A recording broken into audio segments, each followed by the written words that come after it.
भर के लाई थी ना, अंदर विष ना भरी, बाहर विष भरा था, अंदर दूध भर के लाई थी, अंदर से गोरी थी। बात को समझ लेना, बाहर से भले ही वो विष लगा के आई हो, लेकिन अंदर से परम गोरी थी, दूध भर के लाई थी। भगवान घोषणा कर रहे हैं, मैं बाहरी सौंदर्यता को नहीं देखता, अंदर के सौंदर्यता को देखता हूं कि तुम अंदर से कितने गोरे हो। ये पूतना की जो कथा दिव्य कथा है महाराज, इसमें तो बहुत समय चाहिए, लेकिन इसके दर्शन हम पिछले नवंबर को करा चुके हैं, इसलिए इसके दर्शन कम कराएंगे लेकिन अच्छा कराएंगे। प्रेम से बोलो। यहां पर महाराज पूतना के स्वरूप का बड़ा सुंदर वर्णन करते हुए श्री सुखदेव जी महाराज लिखते हैं, ताम केशवंद व्यतिशक्त मल्लिकाम ब्रहन्नितंबस्तन मृद्य कच्छ मध्यमाम सुवाससं कंपित कर्णभूषणम वशोलसत कुंतल मंडितानना।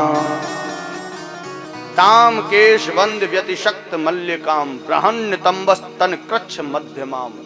ताम केश वंद, बड़ा सुंदर महाराज इठलाती बलखाती हुई दिव्य स्वरूप को धारण करके जब वो जा रही थी, तो श्री सुखदेव जी महाराज कह रहे हैं, बोले भैया उस पूतना को देखकर ऐसा प्रतीत हो रहा था जैसे महाराज बड़े बड़े मल्लिका के पुष्प को बलात् ही बगीचे से खींचकर उसने अपनी वेणी में गूंथ रखा हो, ऐसा प्रतीत हो रहा था। उसके सौंदर्य को देखकर ऐसी साड़ी उसने पहन रखी थी, ऐसी उसकी साड़ी में चमक थी, मानो ऐसा प्रतीत हो रहा था दो बादलों के टकराने से जो बिजली उत्पन्न होती है, उस बिजली को बलात् ही खींचकर उसने अपनी साड़ी में श्रृंगारित कर लिया हो, ऐसा प्रतीत हो रहा था। सुंदर सुंदर उसके कटीले नेत्रों के नीचे काजल लगा हुआ था, ऐसा प्रतीत हो रहा था मानो अमावस्या की कालिमा को बलात् ही खींचकर उसने नेत्रों के नीचे श्रृंगारित कर लिया हो, ऐसा प्रतीत हो रहा था साक्षात महाराज वो जो चंदा है उस चंदा को बलात् ही खींचकर अपने माथे पर बिंदी के रूप में परिणित कर लिया हो, ऐसा प्रतीत हो रहा था। मां नंदन कानन वन में मैं जो मृग घूम रहे थे उनके गर्भ में जो कस्तूरी है उस कस्तूरी को बलात् ही खींचकर अपने शरीर पर पूरे में उड़ेल लिया, पूरा ब्रजमंडल सुगंधित हो रहा था। ऐसा प्रतीत हो रहा था कि महाराज मां सरस्वती के वीणा के सप्त स्वरों को बलात् ही खींचकर उसने अपने नूपुरों में श्रृंगारित कर लिया हो। कटिंग किंग कड़िंग कुड़ुंग इठलाती बल खाती हुई महाराज आज वह नंद बाबा के महल में पहुंची। महाराज सुंदर उसका स्वरूप है। ब्रजवासियों ने देखा, चौंक गए महाराज, बोले सुंदर तो बहुत आए, ऐसी सुंदरी नहीं आई महाराज, लंबे तो बहुत आए लेकिन इतनी लंबी नहीं आई महाराज, ये तो पंजाब से लगे महाराज। प्रेम से बोलो, बड़ी तगड़ी है महाराज। महाराज ब्रजवासियों को ऐसा लगा, बोले भैया अपमान मत कर देना, मजाक मत कर देना, क्योंकि यहाँ पर ब्रह्म आया हुआ है और ब्रह्म के दर्शन करने के लिए साक्षात लक्ष्मी ही आ रही है। पूतना को लक्ष्मी का स्वरूप बताया श्री सुखदेव जी महाराज, इतना सुंदर स्वरूप धारण करके आए महाराज। लक्ष्मी मान उन ग्वाल वालों ने प्रणाम किया, तो कुछ ग्वाल वालों ने प्रणाम किया, अपने शीश को झुकाकर महाराज उस पूतना ने कमर भर हिलाकर उनके प्रणाम की सुषमा को सुशोभित किया। कुछ लोगों ने प्रणाम किया, अपने मस्तक को धरती पे लगाकर तुम्हारे अपने पलकों को झुकाकर उनके प्रणाम का प्रत्युत्तर प्रदान किया है। कुछ लोगों ने जब साष्टांग प्रणाम किया, हमारा अपने दोनों हाथों को उठाकर आशीर्वचन देकर उनके प्रणाम की सुषमा को सुशोभित किया। ऐसा दिव्य स्वरूप पूतना का। पूतना नाम ही है पूतना, यानी कि पवित्र ना, जो पवित्र ना हो वो पूतना। आप लोगों ने तो हम कह नहीं रहे, आप तो पवित्र हैं सब। प्रेम से बोलो, जो पवित्र नहीं है वो पूतना। महाराज उस पूतना ने अंदर प्रवेश किया। अंदर प्रवेश करते ही जैसे ही वो कन्हैया के निकट पहुंची, उसके सुंदर स्वरूप को देखा तो वो तो देखती रहेगी, उसकी आंख खुली की खुली रह गई, लेकिन कन्हैया ने पूतना को देख के फट अपनी आंखें बंद कर ली महाराज। और जैसे ही बंद की हैं, बड़े बड़े विद्वानों के अंदर महा विचार पैदा हो गए। बोले भैया ये क्या लीला है? बोले भगवान आंखों को बंद कर रहे हैं। बोले भक्त आंखों को बंद करता है जब मंदिर में जाता है, यहाँ पर तो भगवान आंखों को बंद कर रहे हैं। बोले ये क्या चक्कर है? बोले ये क्या लीला है? कोई कुछ कहने लगा, कोई कुछ कहने लगा, इतनी बड़ी बड़ी पोथी तैयार कर दिए महाराज। नेत्रों को क्यों बंद किया उसके अनेकों भाव बताए। इसलिए बंद, कोई इसलिए बंद किया, कोई कहता है इसलिए बंद किया, कोई वो पोथी तैयार महाराज। वहां जाए महाराज, गीता प्रेस में पुस्तक मिलेगी आपको। पूतना ने कृष्ण को देखा तो कृष्ण ने नेत्रों को बंद क्यों किया, इतनी मोटी पुस्तक है महाराज। इतने विचार पैदा हो गए। बोले श्री सुखदेव जी महाराज कहते हैं कि पूतना जब पहुंची तो कृष्ण ने नेत्रों को बंद किया। मानो वह समाज को यह शिक्षित करना चाहते हो तो बोले जब भी तू मुझे देखे तो कभी आंखों को बंद मत करना, भले मैं आंखों को बंद कर लूं। मैंने आंखों को बंद इसलिए किया है क्योंकि मुझे तेरे बाहर के स्वरूप को नहीं देखना है, मुझे अंदर के स्वरूप को देखना है। और मैंने कल बताया था 3 चक्षु होते हैं। बाहर की आंखों से बाहर का स्वरूप देखा जाता है, अंदर की आंखों से अंदर का स्वरूप देखा जाता है, और एक होते हैं दिव्य नेत्र। दिव्य नेत्र के माध्यम से ठाकुर को देखा जाता है। भगवान ने नेत्रों को बंद किया, उसका कारण ये था क्योंकि उसे बाहर के स्वरूप को नहीं देखना था, अंदर के स्वरूप को देखना था, इसलिए नेत्रों को बंद किया। अब भैया हम लोगों को ये बताया है कि तुम्हें आंख बंद करने की आवश्यकता नहीं। बहुत से यहाँ पर बैठ जाएं ऐसे में आंख बंद करके ध्यान में, ना मैं उसके शरीर में कोई हरकत है, ना हिल रहा है, ना डोल रहा है, ऐसा लगा बिल्कुल सूखा मारा, बिल्कुल रूखा। बोले भैया ये समाधि में गया, ये तो गया, ये हाँ है ही नहीं है महाराज। प्रेम से बोलो, यहां नेत्रों को बंद करने की आवश्यकता नहीं है। भगवान को निहारो, भगवान के दर्शन करने जाओ तो महाराज किस प्रकार हाथ जोड़े पट्ट आंखों को बंद कर लेते हैं। आप बात को समझ लेना, ये बहुत गहरी बात है और बहुत कड़वी बात है। हम लोग मंदिर में जाते हैं, नेत्रों को बंद करते हैं। क्यों करते हो? थोड़ा गहराई में उतर के देखो महाराज। बोले इसलिए करते हैं क्योंकि हमारी पर्ची होती है, उसको याद करना पड़ता है। बोले क्या क्या याद करके लाएं, उसको सुना दें जिससे कि वो फट्टे दे दे हमें, इसलिए नेत्रों को बंद करते हैं महाराज। अब कागज में लिख के तो ले नहीं जाते कि मुझे पुत्र चाहिए, मुझे ये चाहिए, संपत्ति चाहिए, काम हो जाए, वो हो जाए। ये जगपाल जी लिख के ले जाते हो? हाँ, इसलिए हमारे लिख के नहीं ले जाते। लिख के ले जाए तो बात देख के बोल दें, और नेत्रों को बंद करके वो अपनी पर्ची को याद करते हैं। हाँ भाई क्या क्या मांगना है, जल्दी जल्दी मांगो, चलो यहाँ से, इसलिए नेत्रों को बंद करते हैं। हाँ, जिसके अंदर कोई कामना नहीं है वो नेत्रों को क्यों बंद करेगा महाराज? जिसके अंदर कोई कामना नहीं है, जो निष्काम है, वो नेत्रों को बंद नहीं करेगा, बल्कि नेत्रों को खोलकर भगवान के स्वरूप का चिंतन करेगा। नेत्रों को खोल के दर्शन करोगे तो भगवान नेत्रों के रास्ते से आपके हृदय में जाकर बैठ जाएगा। बंद करना ही है तो वहां से उस स्वरूप को अपने नेत्रों के कैमरे में पैक करके लाओ और घर में जाकर नेत्रों को बंद करके उसके दर्शन करो। प्रेम से बोलो, घर में बैठ के करो महाराज दर्शन। ठाकुर के सामने नेत्रों को बंद करने की आवश्यकता कतई नहीं है, बिल्कुल भी नहीं है। एक संत कहते हैं, बोले पूतना ने, भगवान श्री कृष्ण ने नेत्रों को बंद किया। बोले क्यों? बोले भैया भगवान श्री कृष्ण के 2 नेत्र 2 लोक के समान हैं, एक है चंद्रलोक और एक सूर्यलोक। मानो महाराज चंद्रलोक और सूर्यलोक दोनों ने अपने दरवाजे पट्ट बंद कर लिए। बोले जा राक्षसी को अंदर नहीं, अंदर प्रवेश नहीं होना चाहिए, हाँ विकृति पैदा कर देगी। ये सूर्यलोक चंद्रलोक में घुस गई तो इसको अंदर नहीं आना चाहिए। इसलिए मानो सूर्यलोक के गेट और चंद्रलोक के गेट स्वतः बंद हो गए हैं। एक संत कहने ना ना ना ये बात नहीं है। बोले भैया क्या बात है? बोले भगवान ने नेत्रों को बंद इसलिए किया क्योंकि वो विचार करने लगे। बोले भैया दूध लेकर आइए, इसको कौन सा पद दूं, मां बन गई मेरी। श्रेष्ठ व्यक्ति वो होता है जो बुराइयों को नहीं देखता है, अच्छाइयों को देखता है। भगवान ने बुराई नहीं देखी कि ये विष लपेट कर लाई है, अच्छाई ढूंढे। बोले इसमें अच्छाई क्या है यार? अरे कीचड़ में कमल खिलता है, उस कमल को तोड़ेंगे, कीचड़ से क्या मतलब है? कीचड़ से क्या मतलब है? हमें तो कमल चाहिए, हमें तो अच्छाई चाहिए। इसके अंदर अच्छाई क्या है जिससे हमें कुछ प्राप्त हो, जिससे हमें लाभ हो। हम लोग बुराई ढूंढते हैं महाराज, हम लोग बुराई ढूंढते हैं, कुछ लोग अच्छाई ढूंढते हैं। बोले इसके अंदर अच्छाई क्या? ये देखो महाराज, महाराज दूध भर के लाई थी, माँ थी, क्योंकि एक माँ ही होती है जिसके स्तनों में दुग्ध होता है। उसका कारण क्या होता है? बोले बच्चे को देखकर उसके अंदर वात्सल्य भाव पैदा होता है, और जिसके अंदर वात्सल्य भाव होता है उसके ही स्तनों में निज दुग्ध होता है। जितना प्रेम होगा, जितना बच्चे के प्रति वात्सल्य होगा, उतना ही हमारा स्तनों में दुग्ध होता है। तो यहाँ पर पूतना के अंदर वात्सल्य था, इसीलिए उसके अंदर दुग्ध था। प्रेम से बोलो। पूतना ने शादी थोड़ी ना करी महाराज, प्रेम से बोलो। उसके कोई संतान नहीं थी, लेकिन उसके अंदर इतना वात्सल्य भाव आया, इतना वात्सल्य, इतना प्रेम जागृत हुआ कि उसके निज स्तनों में दुग्ध व्याप्त हो गया। बोले भैया ये तो माँ है।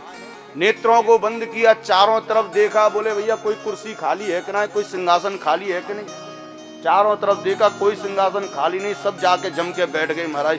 जजदा को सिंहासन दिखाई दिए, बोले जी जावेगी तब ये सिंहासन मिलेगा ऊपर। बोले भैया मैया तो अपनी है, मैया को तो बाद में देंगे, पहले जा मैया को दे दो। तो मानो महाराज उस पर साइन करके आए, बोले जी सिंहासन किसी को मत देना, ये पूतना आने वाली है, इसका उद्धार करने वाला जी बैठेगी जाके। प्रेम से बोलो। एक संत कहते ना ना ये भाव नहीं है। बोले भैया फिर क्या भाव है? बोले भैया पूतना है अज्ञान का प्रतीक, और भगवान कौन है?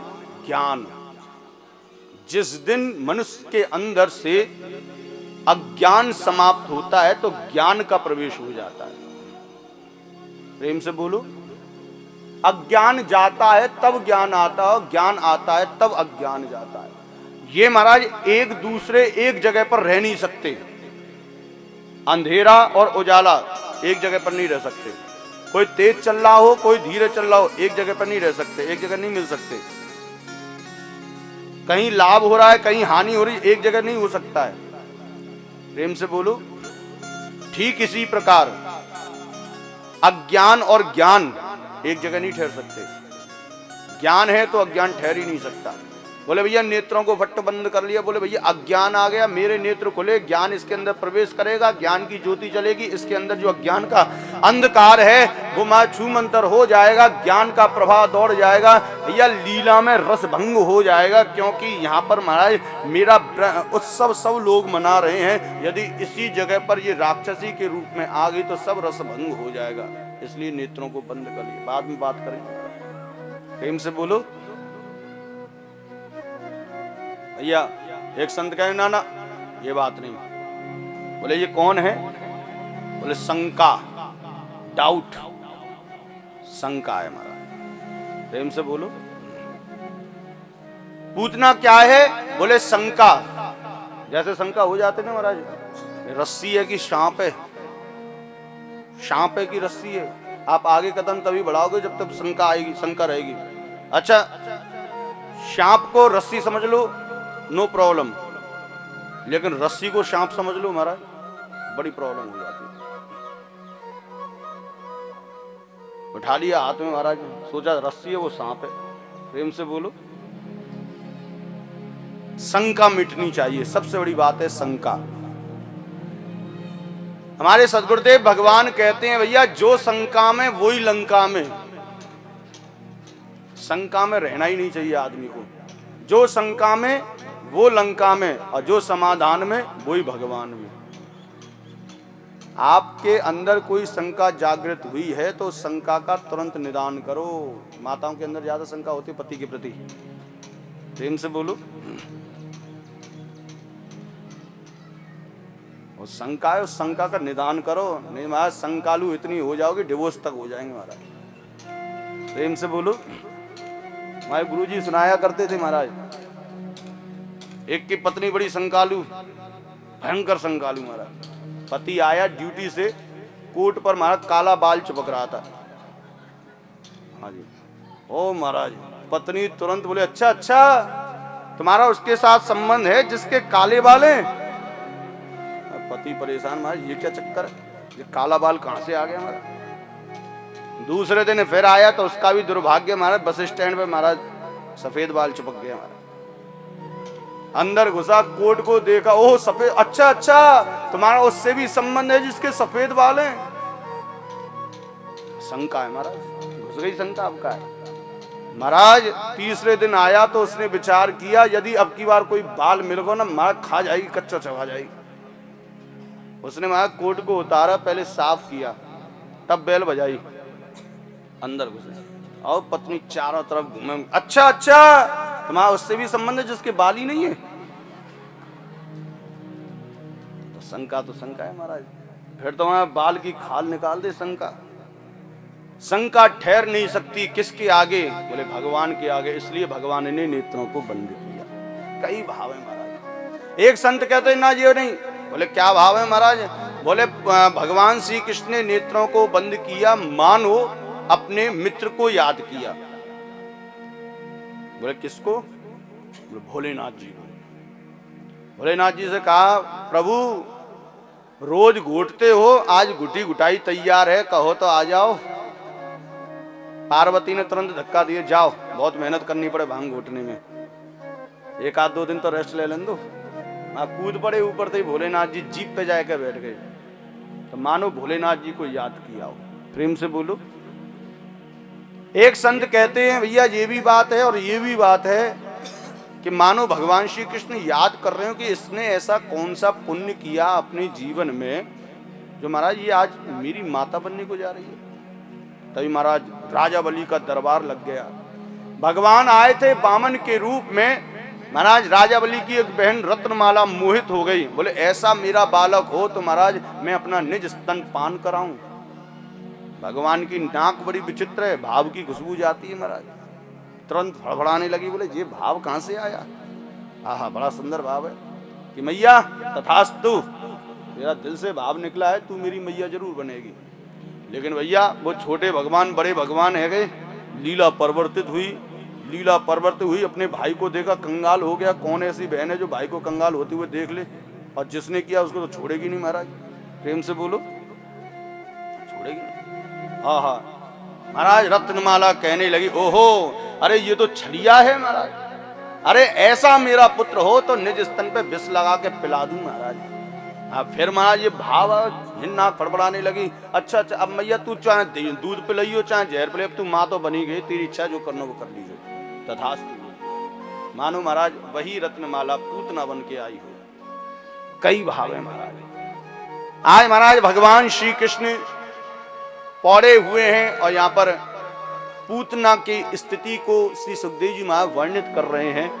बोले पूतना की स्थिति क्या हो गई है। पूतना महाराज देख रही है और देखते ही त्राकट्य समाधि में लीन हो गई। दो प्रकार की समाधि होती है, एक आंख खोलकर की समाधि जिसमें आदमी अपने आप को भूल जाए, और एक आंख बंद करने की समाधि। दोनों समाधि त्राकट्य समाधि में लीन हो गई। यहाँ पर महाराज उसके शरीर से पसीने टपकने लगे, नेत्रों से अश्रुधारा प्रवाहित हो रही थी, कंठ अवरुद्ध हो गया था, शरीर पूरा पुलकित हो गया था। यहाँ पर यशोदा दौड़ती हुई आई, उसने इस स्थिति को देखा, बोले समझ गई। बोले भौतिक वस्तु सामने हो और तुम्हें बड़ी जोर से भूख लग रही हो, तो भी तुम उस भौतिक वस्तु को ना ले पाए तो उससे भयंकर पीड़ा और कोई नहीं हो सकती। आप रेगिस्तान में फंस गए हो भैया, भोजन ना मिले तो 2-3 घंटा सब्र कर सकते हो, लेकिन वहां कहीं पे आपको भयंकर भूख लग रही हो और उसी समय आपके सामने बढ़िया कांच की प्लेट में बढ़िया सुंदर छोटे छोटे स्पंज रखे हो, बढ़िया उसमें केसर डली हो, इलायची भी डली हो, पिस्ता भी काट के डले हो। महाराज आपका तो महाराज मुंह में पानी का, महाराज वो तो परेशान हो जाए, कैसे भी जो अंदर जाए। वो ना मिले, सामने दिख रही है वस्तु। पड़ोसी को भूख लग रही, बड़ी जोर से पड़ोस में गया, देखा महाराज बढ़िया सुंदर व्यवस्था, चाय नाश्ता भोजन पानी चल रहा है, लेकिन वो जा नहीं सकता, नहीं जा सकता है। तो वो जो विरह होता है वो असहनीय होता है। यशोदा मैया समझ गई, बोले भैया ये कृष्ण को उठाना चाहती है, लेकिन ये कृष्ण को किसी कारणवश उठा नहीं पा रही है। इसके अंदर जो विरह की अग्नि जल रही है, यदि ये ऐसी जलती रही तो महाराज इसकी श्वास रुक सकती है, हृदय की धड़कन रुक सकती है और उसके कारण महाराज इसकी मृत्यु हो सकती है। यहाँ पर महाराज बड़ा सुंदर उत्सव चल रहा है, उस उत्सव में महाराज सब भंग हो जाएगा। प्रेम से बोलो। तो इस प्रकार महाराज श्री सुखदेव जी महाराज कहने लगे, बोले यशोदा मैया ने अपने उस बालक को उठाया और पूतना के गोदी में डाल दिया। पूतना की गोदी में जैसे आए तुरंत वह समाधि उसकी टूट गई। उसने भगवान श्री कृष्ण को हृदय से लगाया, वह पहुंच गई एक कॉर्नर में, अपने निज स्तन की, अपनी कंचुकी का उन्मीलन कर निज स्तन भगवान श्री कृष्ण के मुखाम भोज में प्रदान किया।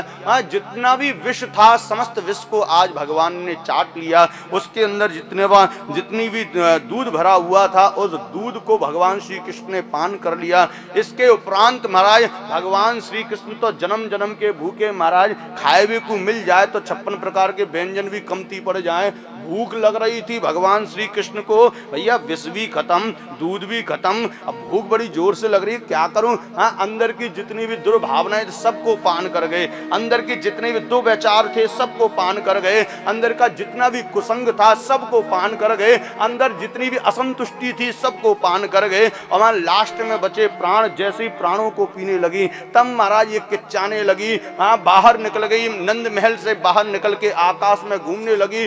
विकराल स्वरूप धारण कर लिया पूतना ने, राक्षसी स्वरूप धारण करके आज महाराज कहने लगी छोड़ छोड़ छोड़ छोड़ छोड़, अरे मुझे छोड़ दे, अरे मुझे छोड़ दे, मेरे प्राणों को मत पी, मेरे प्राणों को मत पी। जैसे ही महाराज वह रोने लगी तो महाराज भगवान श्री कृष्ण भी बड़ी जोर जोर से रोने लगे, और जोर जोर से रोने लगे तो पूतना ने कही नुकूते तू का रो रो, कष्ट मोह हो, तू रो रो। बोले मैया तूने गलत बोल रही है, तू करे छोड़ छोड़ छोड़। मैं मैया सत्य कहूं मुंह पे पकड़ो ही आवे, छोड़ना तो मैंने सीखो ही ना है। भगवान श्री कृष्ण ने आज महाराज पूतना के समस्त प्राणों को पान किया है। वह राक्षसी पूतना जो आकाश में थी जैसे ही निष्प्राण हुई है, राम सीना पृथ्वी पर उसका शरीर गिरा है, उसका गत प्राण हो गया। प्रेम से बोलो, पूतना का उद्धार हो गया। भगवान श्री कृष्ण लटके हुए हैं महाराज गले में, दोनों हाथों को डाले। आप थोड़ा सा मंथन कीजिए, मन में दर्शन कीजिए। 18 किलोमीटर की पूतना और भगवान श्री कृष्ण जब नीचे गिरे तो वो स्तनों से कूद कर मां गर्दन में लटक गए और इस प्रकार लटके हुए। बड़ा सुंदर दिव्य स्वरूप। आज महाराज श्री सुखदेव जी महाराज ने इस दृश्य को देखा, परीक्षित से कहा परीक्षित देख इस दृश्य को, नेत्रों को बंद करके। आज पूतना के सौंदर्य के आगे रमा उमा तिलोत्तमा मेनका मां सारी अप्सराओं का स्वरूप भी फीका पड़ गया। अरे किसी के गले में पद्म मणि का हार है, किसी के गले में महा रूपम मुनि का हार है, किसी के गले में वैदुर मणि का हार है, लेकिन भैया पूतना तो धनभागी है, इसके गले में तो ठाकुर स्वयं हार बने लटके हुए हैं, स्वयं ठाकुर हार बन गए। इससे बड़ा सौभाग्य क्या हो सकता है महाराज। उसके शरीर को भी जलाया गया, समस्त ग्वाल वालों ने तो महाराज बड़ी सुंदर महाराज सुगंध उसमें से व्याप्त। एक भक्त ने पूछ रहे हैं सुगंध क्यों, या एक संसार का व्यक्ति जब चिता पर जलता है तो उसके शरीर से भयंकर दुर्गंध निकलती है। बोले क्यों निकलती है, बोले उसके पाप जलते हैं, उसका कुसंग जलता है, उसका दुर्व्यवहार जलता है, उसका दुर्विचार जलता है, इसलिए महाराज प्रेम से बोलो। लेकिन पूतना के समस्त कुसंग को, दुर्व्यवहार को, दुर्विचार को तो मेरे ठाकुर ने पान कर लिया। वो तो परम पवित्र हो चुकी थी, उसके अंदर गंदगी थी नहीं, वो तो परम अरे भैया जिसको भगवान श्री कृष्ण ने निज हाथों से स्पर्श किया हो, निज मुख से स्पर्श किया हो, क्या वह अपवित्र रह सकती है। एक मंदिर में महाराज शंख रखा रहता है, वो शंख क्या है, बोले विष्टा है, जलचरों का विष्टा। समुद्र में आज जो जलचर रहते हैं उनके विष्टा। वही विष्टा जब भगवान के शरीर से स्पर्श होता है परम पवित्र हो जाता है। और जब महाराज उसमें से जल निकालकर महाराज हम लोगों के ऊपर डाला जाता है तो हमारे ना जाने कितने जन्मों के पाप महाराज जल करके क्षय हो जाते। प्रेम से बोलो। अच्छा एक बात बड़ी सुंदर है, हम लोगों के अंदर ये प्रश्न जरूर उठता होगा, महाराज पाप करोड़ों जन्मों के क्षय हो जाते हैं तो ये फिर हमें कष्ट क्यों मिलता है? तो यहाँ रोज जल डाला जा रहा है, रोज हमारे पाप क्षय हो रहे हैं, बिल्कुल सही बात है। लेकिन भैया आप लोगों को नहीं पता आप 1 घंटे में कितने पाप करते हो। उसका कैलकुलेशन यदि आपने कर लिया तो समझ लो कि आपको रोज चरणामृत पीना पड़ेगा, रोज आपको परम पवित्र होकर भगवान का भजन करना पड़ेगा। प्रेम से बोलो, हम रोज क्या पग पग पर पाप करते हैं, पग पग पर। कोई आदमी इस दुनिया में ऐसा नहीं जो हमारे नीचे देख के चलता हो। तो नीचे देख के चलेगा तो सामने एक्सीडेंट हो जाएगा। नीचे महाराज ना जाने कितने कीड़े मकोड़े आपके पैरों के नीचे, चप्पलों के नीचे मर जाते हैं, उनका पाप बड़ा भयंकर लगता है। छोटों को मारने का पाप ही सबसे ज्यादा लगता है। बात को समझ लेना, ये भगवान की नीति है, उसको समझना बहुत जरूरी है। एक बड़ा व्यक्ति छोटे से बालक को मार दे, बहुत बड़ा पाप लगता है। बूढ़े को मार दे तो घर वाले भी खुश है, चलो पिंड छूटो महाराज, कोई दिक्कत नहीं।